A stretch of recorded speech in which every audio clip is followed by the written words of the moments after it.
नमस्कार, बहुत स्वागत है आपका न्यूज आवर के खास कार्यक्रम मुद्दा ऑन टाइम में और मैं हूं आपके साथ नवजीत कौर। आज हम इस कार्यक्रम में बात करेंगे छत्तीसगढ़ सरकार ने महादेव सट्टा ऐप का मामला सीबीआई को सौंप दिया है, जिसे लेकर प्रदेश में एक बार फिर से सियासत तेज हो गई है। क्या है पूरा मामला, जानते इसी कार्यक्रम में। तो चलिए शुरू करते हैं मुद्दा ऑन टाइम।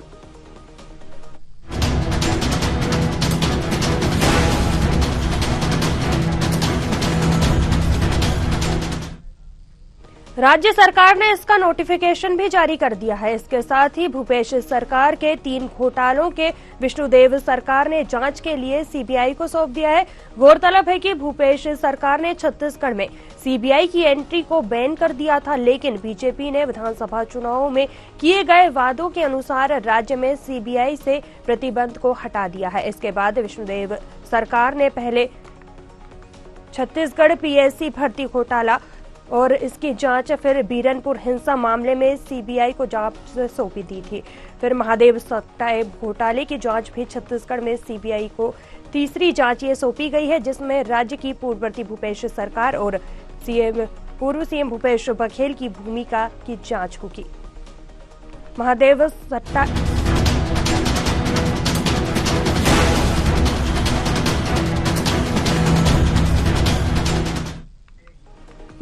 सट्टा ऐप का संचालन मुख्य रूप से भिलाई निवासी सौरभ चंद्राकर और रवि उप्पल दुबई से करता था। आरोप है कि भूपेश सरकार में मुख्यमंत्री भूपेश बघेल की ओर से महादेव सट्टा ऐप को संरक्षण दिया गया था और हजारों करोड़ रुपए की उगाही की गई थी। ईडी ने इस मामले में करीब 6000 करोड़ रुपए की काली कमाई का खुलासा किया है। राज्य सरकार ने ऐप के अंतर्राष्ट्रीय कनेक्शन और विस्तार को देखते हुए पूरे मामले की जांच सीबीआई को सौंपने का फैसला किया है। बीजेपी का क्या कुछ कहना है इस पर, आइए आपको सुनवाते हैं। केसेस थे महादेव ऐप के संदर्भ में जो सामान्य थानों में थे, ईओडब्ल्यू में भी एक केस था। इन सारे प्रकरणों को कुछ दिनों से कुछ चर्चा थी, प्रदेश में विभिन्न बातें होती थी, ये क्यों नहीं, वो क्यों नहीं, ऐसा क्यों, वैसा क्यों। एक प्रदेश से बढ़कर के अनेक प्रदेशों का विषय हो गया था। कुछ मुखिया ऐसे सुनने में आता है कि वो कहीं विदेश में रहते हैं। इन सारे विषयों को लेकर के अब ये निर्णय किया गया है और इसका नोटिफिकेशन भी जारी हो गया है कि ये सारे प्रकरण सीबीआई को सौंप दिए गए। अभी सीबीआई इस पर गंभीरता से जांच करेगी और किसी भी तरह के इस विषय पर कोई मुरव्वत नहीं होगी, कठोरता के साथ इस पर कार्यवाही होगी, मैं ये सोचता हूं।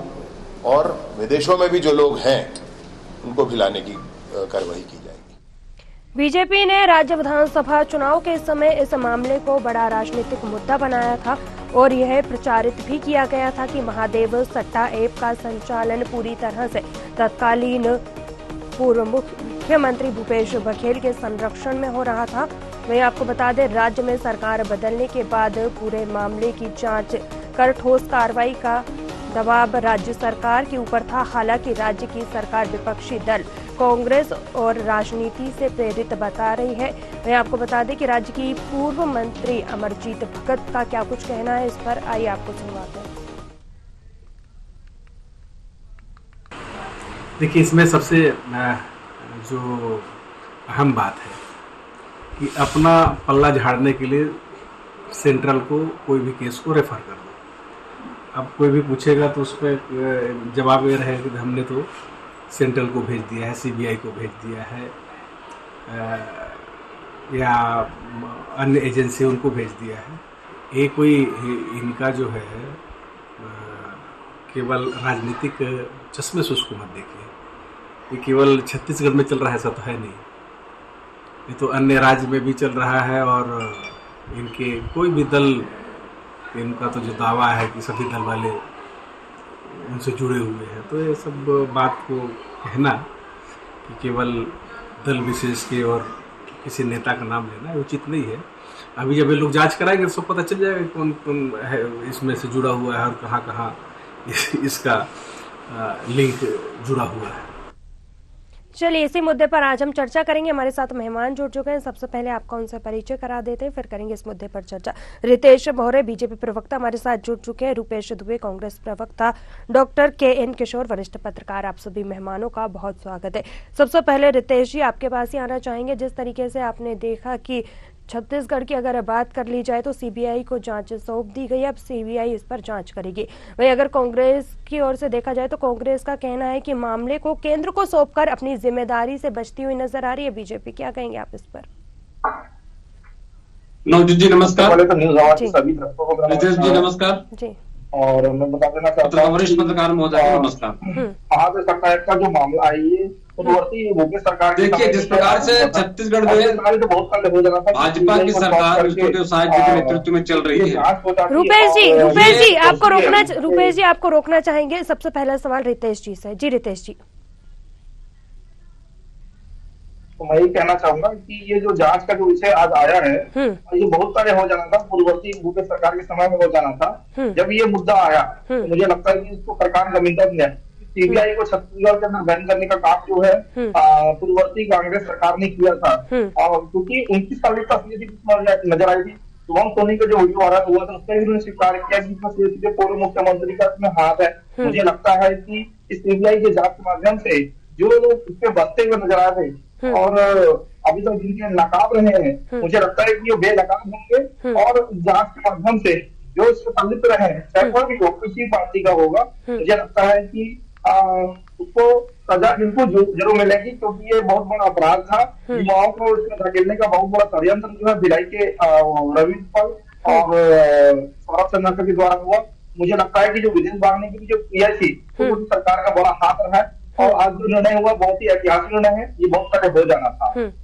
चलिए ठीक है। रूपेश जी आपके पास आना चाहेंगे। जिस तरीके से देखा जा रहा है कि CBI को सौंप दिया गया है जांच के लिए, क्या कुछ कहना चाहेंगे आप इस पर? क्योंकि अगर रितेश जी की बात कर ली जाए तो उनका कहना है कांग्रेस बचती हुई नजर आ रही है इस पर।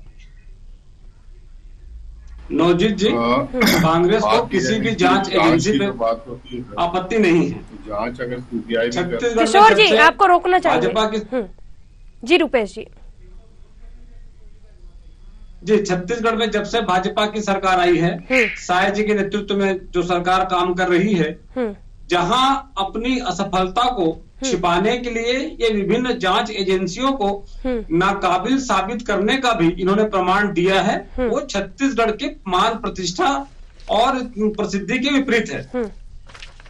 देखिए महादेव सट्टा ऐप में कांग्रेस की सरकार थी तो उनके द्वारा बेबाकी से रायपुर में 33 मामले FIR दर्ज हुए, 209 लोग गिरफ्तार हुए, 90 लैपटॉप, 410 मोबाइल, 210 ATM सहित 136 करोड़ रुपए की संपत्ति और 18,50,000 रुपए नगद। उसके साथ साथ 710 बैंक खाते फ्रीज किए गए। दुर्ग में 26 FIR, 194 लोगों की गिरफ्तारी, 78 लैपटॉप, 271 मोबाइल, 231 बैंक खाते जिसमें 2 करोड़ रुपए की जब्ती हुई। जगदलपुर में माने समग्र छत्तीसगढ़ में कांग्रेस की सरकार ने मजबूती से कार्रवाई करते हुए 72 मामलों में 449 लोगों की गिरफ्तारी करके अब इस ऐप के खिलाफ में अपने मजबूत कदम बढ़ाए थे। देखिए भाजपा की सरकार केंद्र में है। केंद्र में वही सरकार फ्यूचर गेमिंग ऐप से जहां 1300 करोड़ रुपए का चंदा लेती है जो महादेव ऐप के समान काम करती है और वही ऑनलाइन गेमिंग कंपनियां हैं उससे 28% बकायदा GST वसूली करती है। तो इस प्रकार से भाजपा का दोहरा चरित्र जो है ये इस मामले में साबित हुआ है। निश्चित रूप से CBI को जांच के मामला सौंपे हैं, CBI जांच करेगी, लेकिन जहां EOW और ED की जांच कार्रवाई को उन्होंने बौना साबित किया है, ये भाजपा को ये विश्वास और भाजपा के से प्रमाणित कर दिया है कि इनको किसी भी जांच एजेंसी में भरोसा नहीं है। सिर्फ भ्रम फैलाने के लिए और एक मामले को सिर्फ लगातार धारावाहिक एपिसोड की तरह चला करके ये कार्रवाई नहीं चाहते, ये मात्र अपनी असफलता को लगातार छिपाने का काम कर रहे हैं। चलिए ठीक है। हमारे साथ डॉक्टर KN किशोर जी भी जुड़े हुए, आपके पास आना चाहेंगे। किशोर जी जिस तरीके से देखा जा रहा है कांग्रेस हमेशा से ही कहती है कि सत्ता पक्ष घोटालों का आरोप लगाता है। अब जब जांच CBI को सौंप दी गई है इस पर भी सवाल उठाता हुआ जो है विपक्ष नजर आ रहा है। क्या कहेंगे आप इस पर?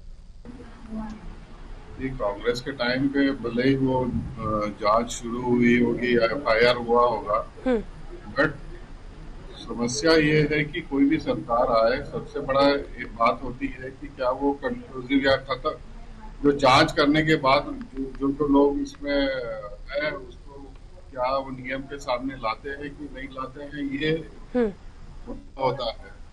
चाहे वो कांग्रेस की 5 साल की हो, चाहे या बीजेपी की 5 साल की होने वाली हो, बात आती है कि कोई भी जांच होती है वो क्या खत्म होती है और सामने चीजों को जो भी इसमें इन्वॉल्व है उसको सामने नियम के सामने लाती है कि नहीं लाती है, चाहे वो CBI की हो या चाहे जिसकी भी जांच।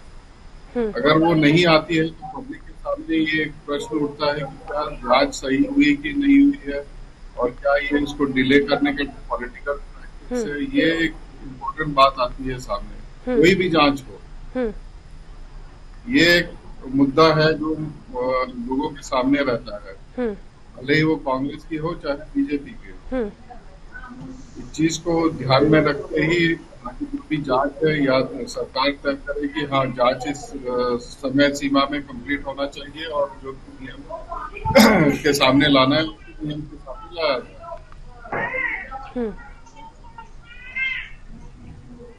चलिए रितेश जी, आपके पास आना चाहेंगे। जिस तरीके से अभी रुपेश जी ने आरोप लगाया है कि जो बीजेपी है अपनी जिम्मेदारी से कहीं ना कहीं बचती हुई नजर आ रही है और अपनी नाकामी को छुपाने के लिए CBI को जांच सौंप दी है,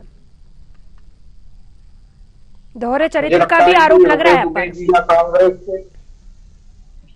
देखिए, इनके कांग्रेस के प्रदेश अध्यक्ष दीपक बैज जी हो या दुबे जी या कई कांग्रेस वक्ता, जब इनके ऊपर तलवार लटकती है, जब ये अपराध को इनके ऊपर साबित होता नजर आता है, तब ये लोकतंत्र, संविधान या फिर भारतीय जनता पार्टी की जो भी सरकार आती है केंद्र में राज्य में, तो ये ऐसी आरोप लगाती है। मैं पूछता हूँ कि 2018 में जब कांग्रेस की सरकार आई तो उन्होंने CBI को छत्तीसगढ़ के अंदर बैन क्यों किया? दूसरी बात, जब ये उन्होंने अपने यहाँ की लोकल पुलिस से जब जांच करा दी थी तो एक एक प्रकार की बिंदु को उजागर क्यों नहीं किया? क्या केवल ये बात आप पहले साबित हुआ है कि शुभम सोरेन जो वीडियो वायरल किया था, ये तो उन्होंने दुबई से वायरल किया था कि इसमें पूर्व मुख्यमंत्री भूपेश बघेल जी का सीधा है। अब क्योंकि अब CBI की जांच के हाथ जो है इनसे पूर्व मुख्यमंत्री तक बढ़ेगी, तो इसलिए आज प्रदेश इनके प्रदेश दीपक बैज जी इन्होंने आज इस प्रकार का बयान देकर के ये साबित कर दिया कि CBI की जांच जो है अपनी दिशा में जा रही है। श्री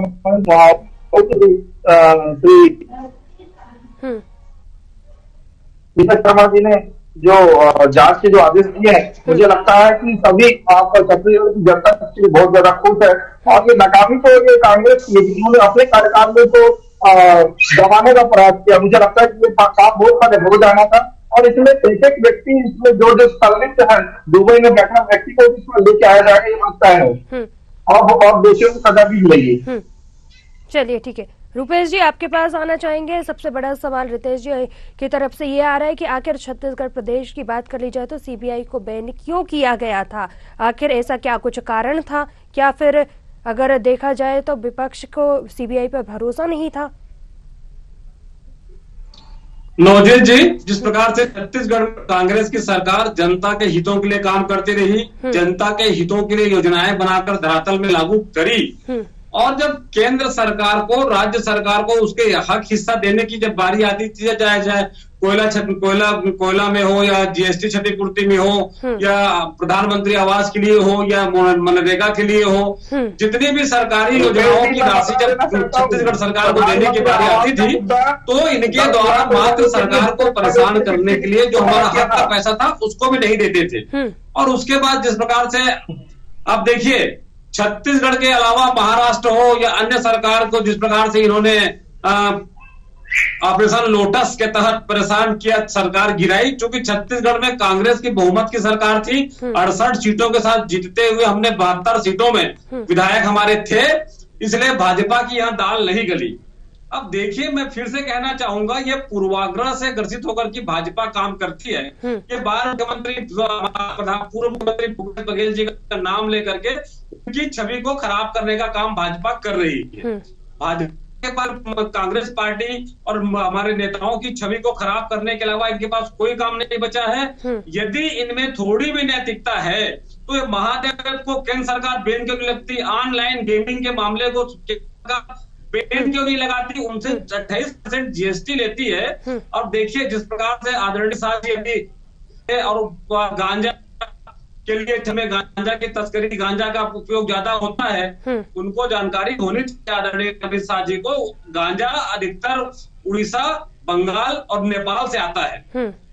जिस प्रकार से लोकसभा चुनाव के दौरान 892 करोड़ के मादक द्रव्य मात्र गुजरात राज्य में ही पकड़े गए। 2 महीने के अंदर लोकसभा चुनाव के 2 महीने के अंदर 3 दिन में 892 करोड़ के पकड़े। जिस प्रकार से मादक द्रव्य गुजरात में किसकी सरकार है, महाराष्ट्र में किसकी सरकार है, ये छत्तीसगढ़ की अस्मिता के साथ खेलना चाहते हैं, छत्तीसगढ़ को बदनाम करना चाहते हैं। इनमें थोड़ी भी नैतिकता है, ठोस कार्रवाई करनी है तो ये बता दें कि इनको ईडी पे भरोसा है, इनको एसीबी पे भरोसा है, इनको ईओडब्ल्यू पे भरोसा है, इन्हें किसी पे भरोसा नहीं है। ये लगातार जांच एजेंसी बदल बदल करके लगातार एपिसोड की तरह कार्रवाई करते हैं।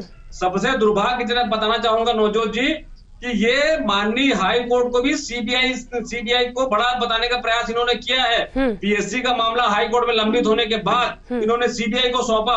बिरनपुर का मामला हो या महादेव का मामला हो, महादेव के मामले इस प्रकार से साबित होता है कि छत्तीसगढ़ की सरकार अपनी जांच एजेंसी या अन्य जांच एजेंसी को बौना साबित करना चाहती है। वह दिन दूर नहीं जब सीबीआई छत्तीसगढ़ के मामले में ध्यान देना बंद कर देगी और छत्तीसगढ़ के मामले को अपने पास लेने से मना कर देगी। क्यों? क्योंकि मात्र अपनी असफलता को छिपाने के लिए छत्तीसगढ़ की सरकार अपने नाकामी को छिपाने के लिए दूसरे के पाले में, सीबीआई के पाले में गेंद डाल करके अपनी चैन की बंसुरी और भ्रष्टाचार और जनता के हितों के विपरीत और जनता पे अपने दायित्व है उससे मुक्त होकर के काम करना चाहती है। चलिए ठीक है, आपके सवाल का जवाब रितेश जी से लेते हैं, फिर वरिष्ठ पत्रकार जी भी हमारे साथ जुड़े हुए हैं। जी रितेश जी। मैं रुपेश दुबे जी को बता देना चाहता हूँ कि चूंकि ये महादेव सट्टा का ऐप जो कुछ अंतर्राज्यीय विषय नहीं, ये अंतर्राष्ट्रीय विषय बना हुआ है, क्योंकि ये पूरे भारत में ही नहीं और अंतर्राष्ट्रीय विषय बना हुआ है। तो केंद्र सरकार क्या कर रही है मामले में बताइए रितेश जी। यहाँ बैठ के बात करने से नहीं होगा, केंद्र सरकार अपनी भूमिका बताए। क्यों फ्यूचर गेमिंग कंपनी से 1300 करोड़ रुपए चंदा लेती है? ऑनलाइन गेमिंग कंपनी से जहाँ लगातार चंदा लेते हैं, जीएसटी की वसूली होती है, ऐसे के ऑनलाइन गेमिंग कंपनी पे बंद करने का साहस केंद्र की भाजपा सरकार किया था कि छत्तीसगढ़ में गेमिंग के नाम पर जा सकते हैं। हमारे पूर्व मंत्री गेमिंग के नाम पर छत्तीसगढ़ को बदनाम करने का प्रयास कर रहे हैं, ऐसा नहीं चलेगा। आपको नैतिकता है तो पूरे देश में जो ऑनलाइन गेमिंग सिस्टम है उसको रूपेश जी आपको रोकना चाहूंगी, पहले रितेश जी को अपनी बात पूरी कर लेने दीजिए। जी रितेश जी। सीबीआई जांच का विषय अंतर्राष्ट्रीय मुद्दा है, इसीलिए सीबीआई कहीं भी जा सकती है, पूरे भारत में किसी भी व्यक्ति के पास जा सकती है। इसमें फिल्म स्टार तक बीच में जो इसमें इन्वॉल्व है वो उनका भी ये जांच बिंदु में आएंगे। तो मुझे लगता है कि ये विषय छत्तीसगढ़ का नहीं है। कांग्रेस पार्टी प्रदेश अध्यक्ष को मैं बता देना चाहता हूँ और रुपेश दुबे जी को बता देना चाहता हूँ, ये विषय महादेव सट्टा का ऐप जो है छत्तीसगढ़ तक नहीं, पूरे अंतर्राष्ट्रीय विषय है, इसलिए सीबीआई जांच का आदेश हुआ है। और सीबीआई जब जांच करती है, आपको याद होगा कि जो केंद्र में जो कांग्रेस सरकार थी तो किस प्रकार चारा घोटाले के मुद्दे को भी कांग्रेस ने दिया था और रवि प्रसाद यादव की प्रकरण चला था। मुझे लगता है कि इस बार कांग्रेस एक बार अपने अंतर्करण में एक बार भाग लेना चाहिए कि किस प्रकार से सीबीआई को उन्होंने दुरुपयोग किया था। हम तो यहाँ पर जांच के आदेश दिया तो उससे कांग्रेस बौखला गई है। मुझे लगता है कि जब ये मतलब माननीय उप मुख्यमंत्री विजय बघेल जी ने सही जगह निशाना लगाया है, जहां पर ये जांच की बिंदु आएंगे, मुझे लगता है कि कांग्रेस के दिग्गज नेता भी इस पे शामिल होते हुए नजर आएंगे और जब दोषी पाएंगे और जब सजा मिलेगी, मुझे लगता है कि देवेंद्र यादव का जो विषय आज पूरे प्रदेश भर में बना हुआ है, इस प्रकार से भूपेश बघेल जी और उनके नेताओं के लिए बनेगा। मुझे लगता है कि जो जांच का बिंदु में सही दिशा में जा रही है कि बौखलाहट से समझ में आता है। चलिए ठीक है, हमारे साथ किशोर जी भी जुड़े हुए हैं, वरिष्ठ पत्रकार, आपके पास आना चाहेंगे। जिस तरीके से देखा गया कि सीबीआई को जांच सौंप दी गई, लेकिन इसके बाद प्रदेश की अगर बात कर ली जाए तो एक दूसरे पर आरोप यहाँ पर लगाते हुए नजर आ रहे हैं। बीजेपी की बात कर ली जाए, कांग्रेस की, वे बीजेपी का कहना है कि ये कांग्रेस की बौखलाहट निकलकर सामने आ रही है। आप क्या कहेंगे इस पर? देखिए, कांग्रेस जो भी एलिगेशन लगा रही है उनके, और उन्होंने बोला कि हमारे 75 थे और फेवर में, भले ही वो 75 थे तो इस बार वो हारे क्यों, ये भी एक प्रश्न उठता है। क्योंकि ये पब्लिक के सामने ये मैसेज तो गया है कि बहुत ही ज्यादा करप्शन सामने आया पब्लिक के, और ये की रही है इस बात को पब्लिक जो है उसको समझती है। जो भी चीजें होती है, ये नहीं कि वोटर बहुत साइलेंट होता है, साइलेंट मतलब पूरे देखते रहता है और उस चीज को रिएक्ट करता है। और दूसरी चीज की करप्शन हुए हैं तो जांच तो होनी चाहिए, जो भी सरकार के समय पे हुई है। और पॉलिटिकल हो, ये मुद्दा तो पॉलिटिकल हमेशा रहा ही है। तो कांग्रेस तो बोलेगी अपनी जस्टिफाई करेगी, बीजेपी बोलेगी कि हाँ हम उसको ठीक कर रहे हैं। अब पब्लिक के सामने यही आना चाहिए कि क्या ये समय पे जांच होकर, ये जो मैं फिर वही बात को रिपीट करूंगा, जांच होकर सामने चीजें आएगी कि नहीं आएगी।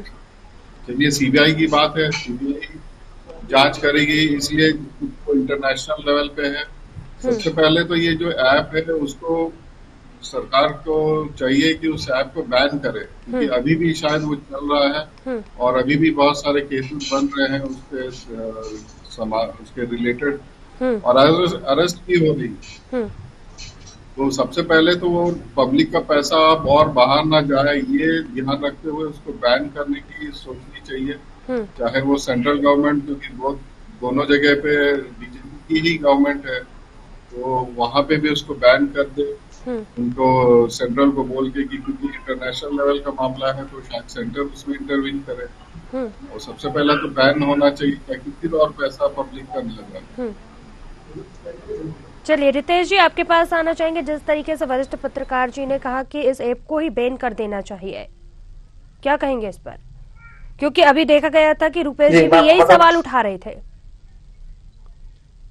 जी बिल्कुल, आपको बता देना चाहता हूँ कि जब हमारी भारतीय जनता पार्टी की सरकार आई और जब माननीय मोदी जी जब यहाँ पर आए थे, तो आपको जानकारी दे दूं कि इसमें ये मुद्दा उठा था कि इसमें केंद्र सरकार को बैन करने के लिए मांग की जाए। तो आपको देखा होगा कि नोटिफिकेशन भी जारी हुआ था कि भारत सरकार जो है भारत में अवैध, और इसको बैन करने के लिए मांग भी हुआ है और इसको सेंट्रल विजिलेंस टीम को भेजा गया है कि इसको बैन किया जाए। मुझे लगता है कि केंद्र सरकार इसको बिल्कुल सजग है कि इसको बैन किया जाए, क्योंकि इसको अवैध करार दिया जाए। और रही बात रुपेश दुबे जी ने एक सवाल किया था कि इस पर जीएसटी वसूली का मामला, तो मैं बता देना चाहता हूँ कि जब भारत के अंदर कोई भी कारोबार आप करोगे, चाहे वैध हो अवैध हो, तो उसको जीएसटी वसूली का काम सरकार कर देना कि भारतीय थोड़ा सा इसको अध्ययन करने की आवश्यकता है कि किसी भी अगर कारोबार को आप कर रहे हैं तो मुझे लगता है कि इसको जीएसटी तो भरना पड़ेगा आपको। सरकार को टैक्स देना तो हर किसी का नैतिक जिम्मेदारी है। मुझे लगता है कि इस पे बैन करने के लिए केंद्र सरकार लगातार काम कर रही है और पहले दोषियों की जांच जो है विषय पूरे आ जाए, तो उसके बाद ही मुझे लगता है कि आगे और इस मुद्दे को लेकर के केंद्र सरकार हमारे साथ मिल करके जनसत्ता ऐप जो है उसको बैन करने का काम करेगी। चलिए रुपेश जी, आपके पास आना चाहेंगे। जिस तरीके से घोटाले के आरोप शुरू से ही लगते हुए नजर आए हैं, भाई अगर राज्य विधानसभा चुनाव की बात कर ली जाए तो उस समय भी ये बड़ा मुद्दा बना था, राजनीतिक मुद्दा बनाया गया था और ये प्रचारित भी किया गया था और इसका असर भी देखने को मिला था। नवजोत जी, जिस प्रकार से रितेश जी ने स्वीकार किया है, छत्तीसगढ़ में भाजपा की सरकार और केंद्र में नरेंद्र मोदी के नेतृत्व वाली भाजपा की सरकार, दोनों डबल इंजन की सरकार ऑनलाइन गेमिंग पर कार्रवाई करने पे, बैन लगाने में पूरी तरह से असफल हैं। सबसे पहले ये बता देना चाहिए भाजपा को कि जो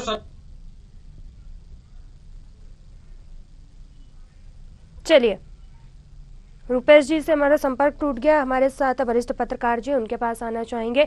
जिस तरीके से आपने देखा कि अभी रितेश जी से भी सवाल किया गया, भाई आपसे अब जानना चाहते हैं कि ये जो जांच की बात हो रही है, सीबीआई जांच करेगी, तो इसकी आंच किस पर आती हुई नजर आ रही है? क्योंकि यहाँ पर देखा जा रहा है कि आरोप लगता हुआ नजर आ रहा था, रितेश जी आरोप लगा रहे थे कांग्रेस पर कि कांग्रेस की बौखलाहट निकलकर सामने आई है।